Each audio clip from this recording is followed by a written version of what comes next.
ایک بار کی بات ہے، ایک فقیر روز کسی درخت کے نیچے بیٹھ کر اللہ کا شکر ادا کرتا، تھوڑا بہت کھاتا اور جو ملتا اسی پر قناعت کرتا تھا۔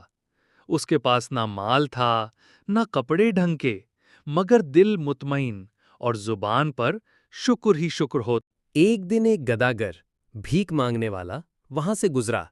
وہ پھٹے پرانے کپڑوں میں تھا، مگر زبان پر شکایتیں اور دل میں لالچ بھرا ہوا تھا۔ گدھا فقیر کو دیکھ کر ہنسا اور کہنے لگا، فقیر، میں تو سڑکوں پر بھیک مانگ مانگ کر دن گزار رہا ہوں اور تو یہاں بیٹھا کچھ کرتا ہی نہیں، پھر بھی خوش نظر آتا ہے۔ فقیر مسکرایا اور نرمی سے جواب دیا، میں جو کچھ بھی اللہ سے ملتا ہے اس پر راضی ہوں، نہ میں مانگتا ہوں نہ کسی سے شکایت کرتا ہوں۔ اصل سکون اللہ کے شکر میں ہے، نہ کہ لوگوں سے مانگنے میں۔ گداگر نے تنزن کہا، شکر؟ خالی پیٹ ہو کر بھی شکر؟ فقیر نے آسمان کی طرف دیکھا اور کہا، میرا رب مجھے بھوکا رکھے یا کھلائے، میں اس پر راضی ہوں۔ اصل دولت دل کی قناعت ہے۔